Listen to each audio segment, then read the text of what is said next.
أرسلناك إلا رحمة للعالمين. السلام علیکم ورحمۃ اللہ وبرکاتہ۔ صلح حدیبیہ یعنی فتح مبین کے پارٹ 2 کے ساتھ حاضر ہوں۔ خوش آمدید۔ ابھی اس موضوع کو ہم جاری رکھیں گے کہ قریش نے کیا کیا۔ قریش نے بدیل نامی ایک آدمی کو بھیجا جو کہ پیارے نبی صلی اللہ علیہ وسلم کے پاس آیا اور اس نے آپ سے ملاقات کی اور بتایا کہ قریش نہیں چاہتے کہ مسلمان یا آپ صلی اللہ علیہ وسلم مکہ میں داخل ہوں۔ تو پیارے نبی صلی اللہ علیہ وسلم نے اسے واضح کیا کہ وہ جنگ تو نہیں چاہتے بلکہ بیت اللہ کہلانے والے حرم میں پرامن طریقے سے عبادت کرنا چاہتے ہیں۔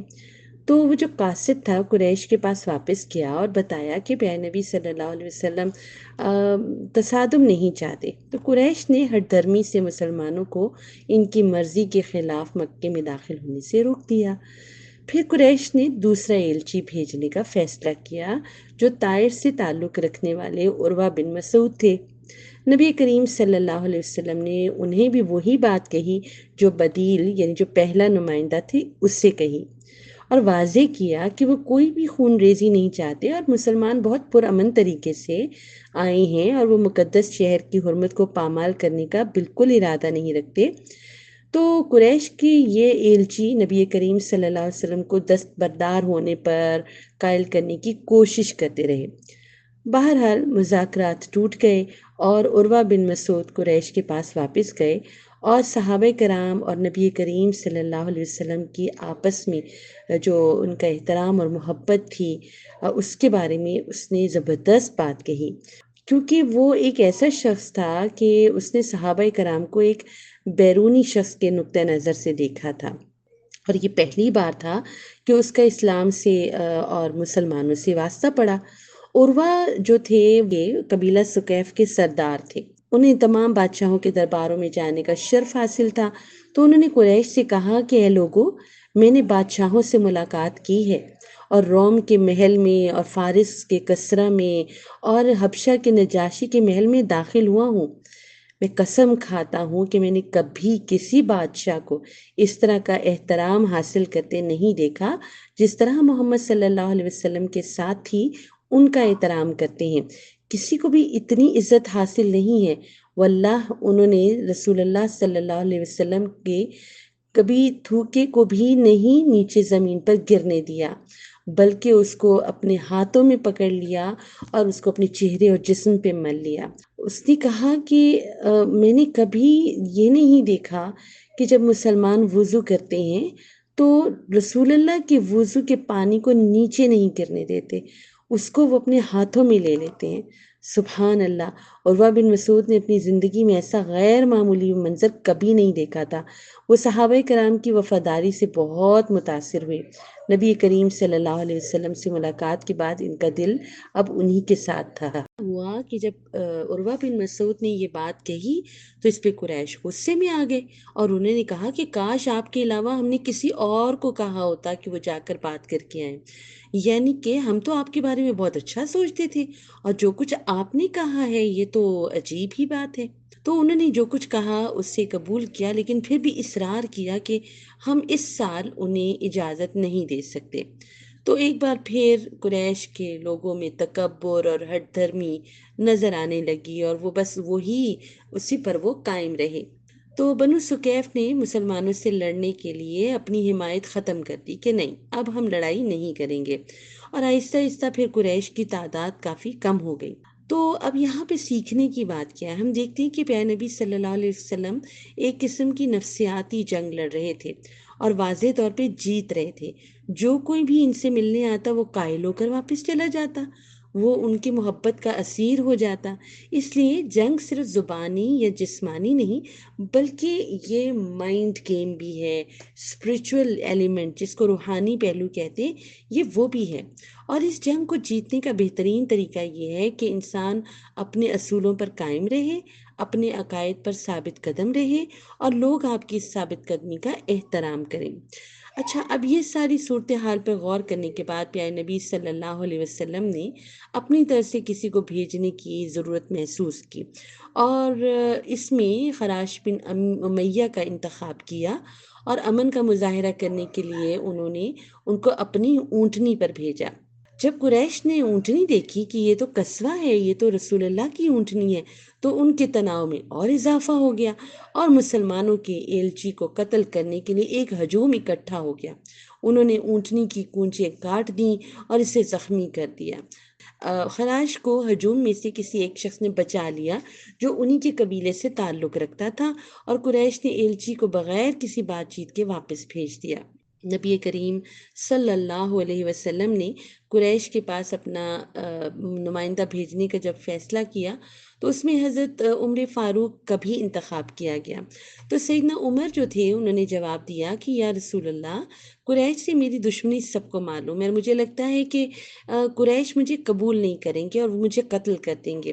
میرے قبیلے میں کوئی بھی مجھے بچانے والا نہیں ہے، یعنی کہ بنی عدی کے جو لوگ تھے وہ تو ویسے ہی میرے دشمن ہو چکے ہیں۔ اگر آپ چاہتے ہیں کہ میں جاؤں تو میں جاؤں گا، لیکن مجھے لگتا ہے کہ عثمان بن عفان کی عزت بہت زیادہ ہے، اور وہ لوگ ان کو بہت عزت دیتے ہیں، عزت سے رکھتے ہیں، تو ان کو بھیج دیا جائے۔ تو پیارے نبی صلی اللہ علیہ وسلم نے سیدنا عمر کی یہ بات مان لی، اور سیدنا عثمان غنی کو، یعنی کہ عثمان بن عفان کو قریش سے بات چیت کرنے کے لیے بھیجا۔ یہ عثمان بن عفان تھے، اور ان کا مکے میں داخلہ کیسے ہوا کہ وہ جب مکہ کی طرف جا رہے تھے تو کچھ لوگوں سے ان کا سامنا ہوا، انہوں نے ان کو آگے بڑھنے سے روک دیا اور ان کا مذاق اڑایا اور کہا کہ واپس چلے جائیں۔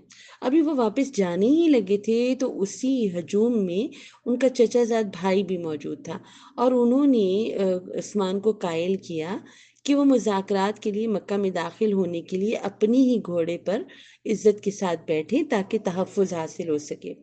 تو عثمان بن عفان کو قریش کے رہنماؤں سے ملنے کے لیے لے جایا گیا، اور انہوں نے ملاقات کی قریش کے لوگوں سے۔ ابو سفیان عثمان کے چچا اور بھتیجے تھے جو پہلے کزن کے رشتے سے تھے، تو انہوں نے اپنے چچا ابو سفیان اور دوسرے رہنماؤں سے ملاقات کی، لیکن ان میں سے کسی نے بھی مسلمانوں کو اس سال عمرے کی یا بیت اللہ آنے کی اجازت نہیں دی۔ ان میں سے ہر ایک نے بالکل وہی جملہ کہا کہ عرب یہ نہ کہیں کہ ہم انہیں داخل کرنے پہ مجبور کیا گیا ہے اور ہم نے مسلمانوں کی بات مان لی ہے، تو ہم یہ بالکل بھی یہ امپریشن لوگوں کو نہیں دینا چاہتے۔ تو نبی کریم صلی اللہ علیہ وسلم کے مشورے پر عثمان رضی اللہ تعالیٰ عنہ نے ان مسلمان جو تھے لوگ اور جو نو مسلم بھی تھے ان سے ملاقات کی، جو مکہ کے اندر تھے اور کافی مظلوم تھے اور ان کے ظلم و ستم کا نشانہ بنتے تھے۔ تو انہوں نے نبی کریم صلی اللہ علیہ وسلم کا پیغام پہنچایا ان لوگوں کو، اور بتایا کہ اللہ سبحانہ و تعالیٰ آپ کی صورتحال سے واقف ہیں اور وہ جلد ہی ان کے لیے کوئی راستہ نکالیں گے۔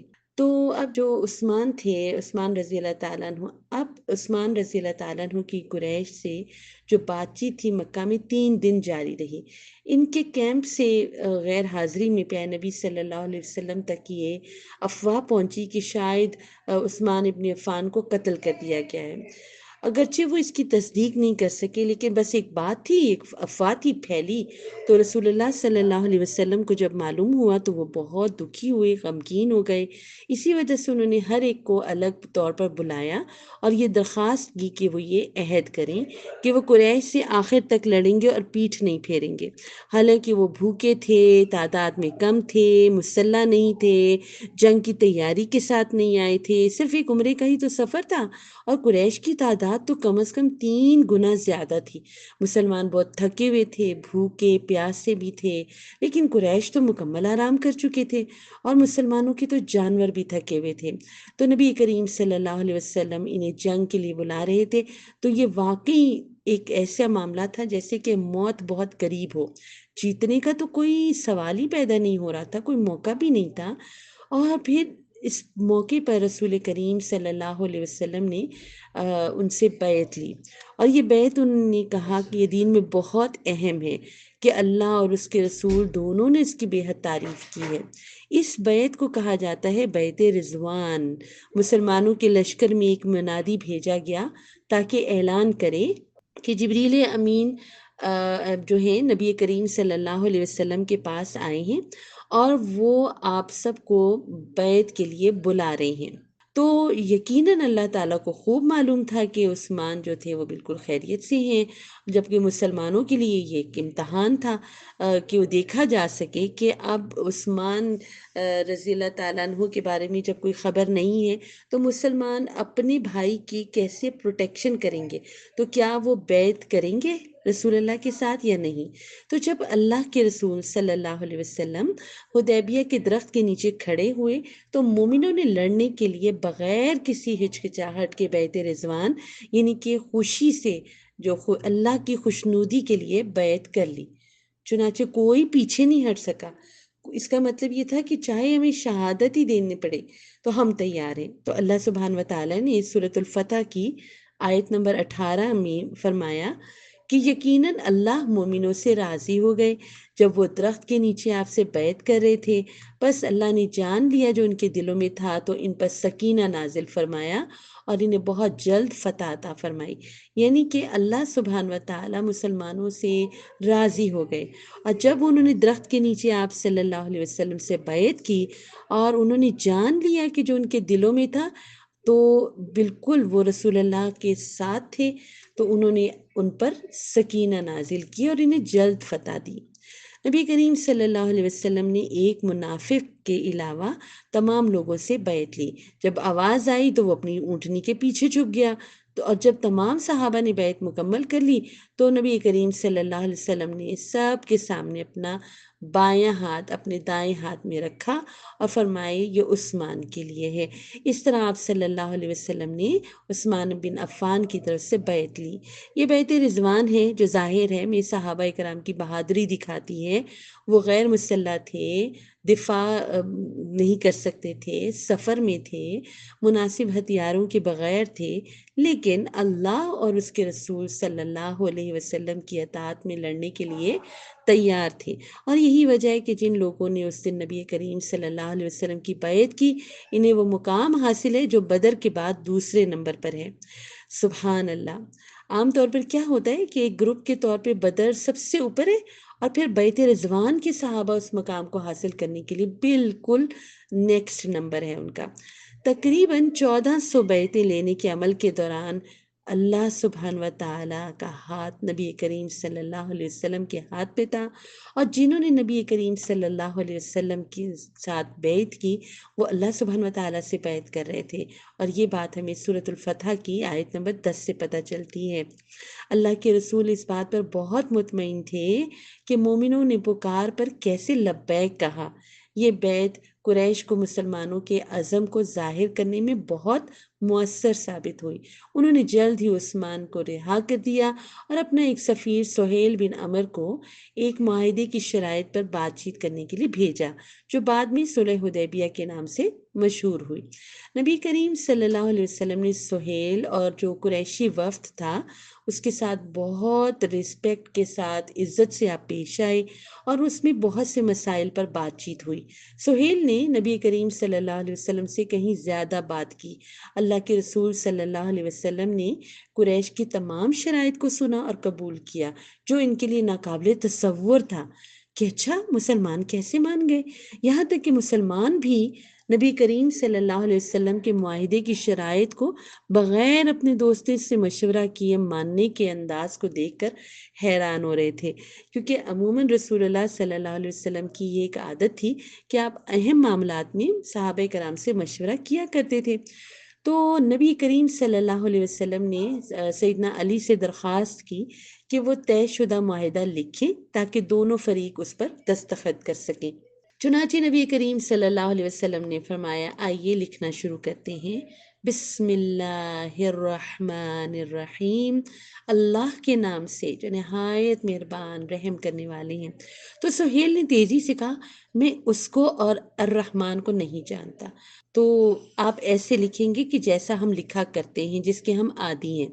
تو وہ یہ تھا کہ بسمک اللہم، تیرے نام سے اے ہمارے رب۔ تو پیارے نبی صلی اللہ علیہ وسلم نے یہ بہت لچک کا مظاہرہ کیا اور سیدنا علی رضی اللہ تعالیٰ عنہ سے اس نقطے پر نرمی برتنے کو کہا۔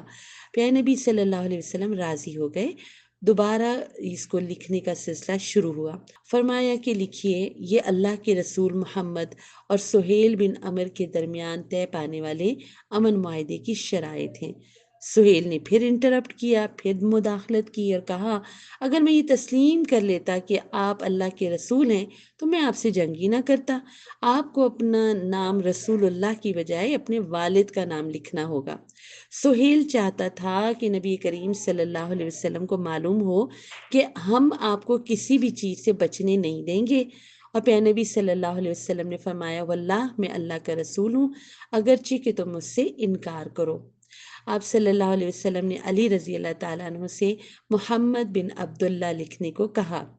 علی رضی اللہ تعالیٰ عنہ سے مٹانے سے انہوں نے انکار کر دیا اور سہیل کے مطالبے پر انہیں بہت غصہ آیا۔ تو پیارے نبی نے صلی اللہ علیہ وسلم نے ان سے وہ پیپر یا جس کے اوپر لکھا جا رہا تھا وہ لیا اور اپنے ہاتھوں سے مٹا دیا۔ تو یہ بات ہمیں بہت کچھ سکھاتی ہے کہ نبی کریم صلی اللہ علیہ وسلم کی عاجزی اور سیدنا علی رضی اللہ تعالیٰ عنہ کے ایمان کو واضح طور پر ہم دکھاتی ہے کہ نبی کریم صلی اللہ علیہ وسلم کی نافرمانی کر کے وہ اصل میں آپ کو رسپیکٹ کر رہے تھے، کہ وہ آپ کا نام مٹانا نہیں چاہتے تھے۔ تو پیارے نبی نے خود اپنے ہاتھوں سے مٹا دیا، اور رسول اللہ صلی اللہ علیہ وسلم تو یہ بات محسوس کر رہے تھے، ان کو معلوم تھا کہ علی رضی اللہ تعالیٰ عنہ کیا محسوس کر رہے، اس لیے انہوں نے اسے خود ہی مٹا دیا۔ اب جو صلح حدیبیہ کی کچھ امپورٹنٹ شرائط تھیں جو دونوں فریقوں کے درمیان طے پائی تھیں، ان میں کیا شامل تھا کہ مسلمانوں میں اور قریش کے درمیان 10 سال کی مدت کے لیے امن رہے گا۔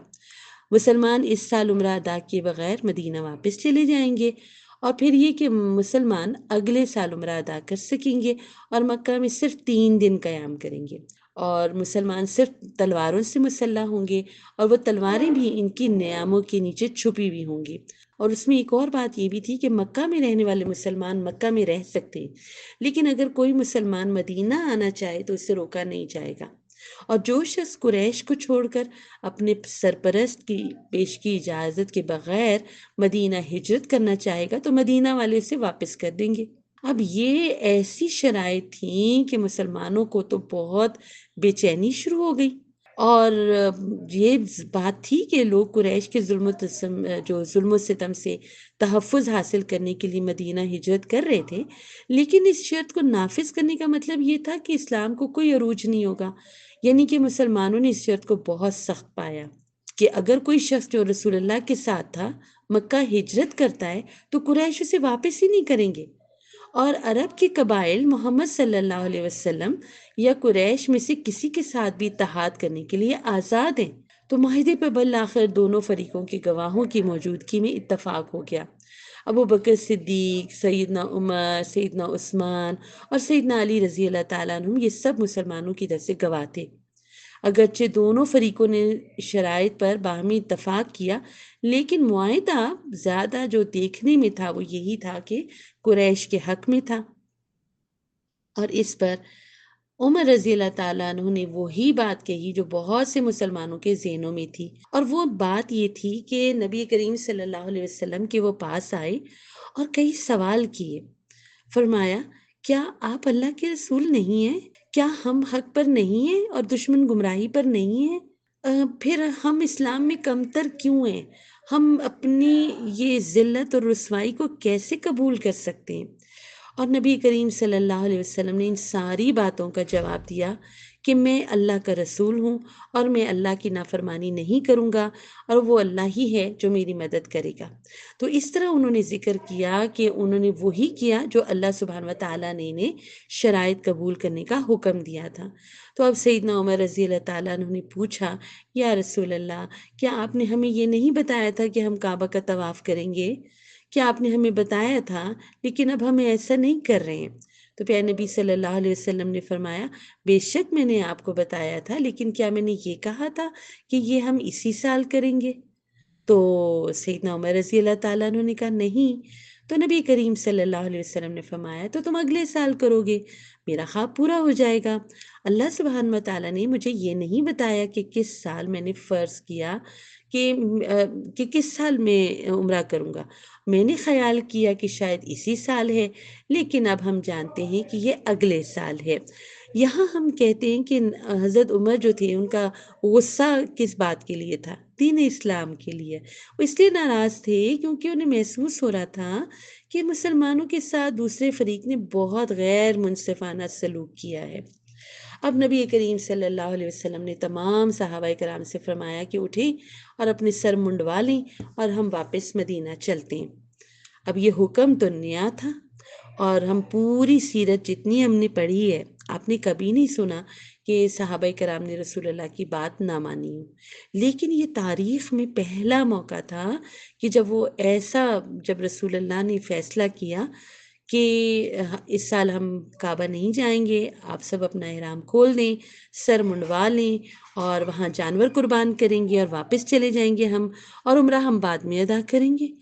تو مسلمان اتنے دل گرفتہ تھے کہ پوری سیرت میں ہمیں بس یہ ایک ہی موقع ملتا ہے کہ جب ہم دیکھتے ہیں کہ کسی کا دل نہیں چاہ رہا تھا کہ وہ رسول اللہ صلی اللہ علیہ وسلم کی بات مانے۔ پریشانی کی حالت میں آپ صلی اللہ علیہ وسلم اپنے خیمے میں چلے گئے، جہاں آپ کی زوجہ، ہماری جو امت کی جو ماں ہیں سیدہ ام سلمہ، رسول اللہ صلی اللہ علیہ وسلم کا انتظار کر رہی تھیں۔ انہوں نے رسول اللہ سے پوچھا کہ کیا معاملہ ہے؟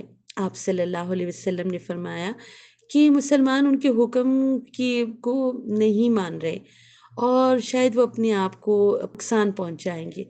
تو انہوں نے رسول اللہ صلی اللہ علیہ وسلم کو تسلی دی اور کہا کہ اللہ کے رسول، آپ ملامت نہ کریں، وہ اس امن معاہدے کو حاصل کرنے کے لیے آپ کی تمام مشکلات کی وجہ سے اور آپ یہ محسوس کرنے کی وجہ سے کہ ہم اپنا مقصد حاصل کیے بغیر مدینہ واپس گھر تک لمبا سفر کریں گے تو بہت دباؤ میں ہیں، تو بہت پریشان ہیں۔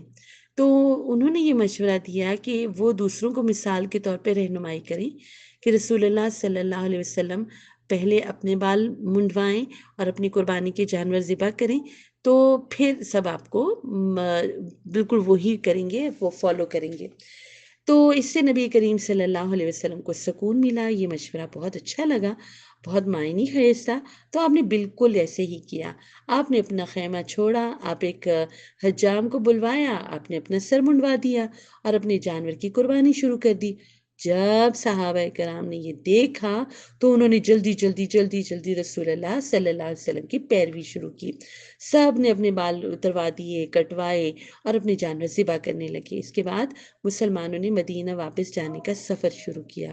حدیبیہ میں قریش کے ساتھ تعطل کے آغاز سے لے کر ان کے روانہ ہونے تک 20 دن گزر چکے تھے۔ تو آج کا سیشن تھوڑا لمبا تھا، لیکن یہ واقعہ تاریخ میں بہت امپورٹنٹ ہے، اس لیے آج ہم نے اس کو کور کیا۔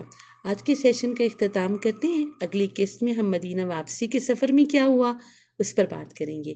سنتے رہیے اور دیکھتے رہیے۔ جزاک اللہ خیر۔ ہمارے چینل ذوالنورین کو لائک کریں، سبسکرائب کریں۔ السلام علیکم ورحمۃ اللہ وبرکاتہ۔ أرسلناك إلا رحمة للعالمين. Salah Tracker to keep you on track to success, a perfect gift for you and your loved ones.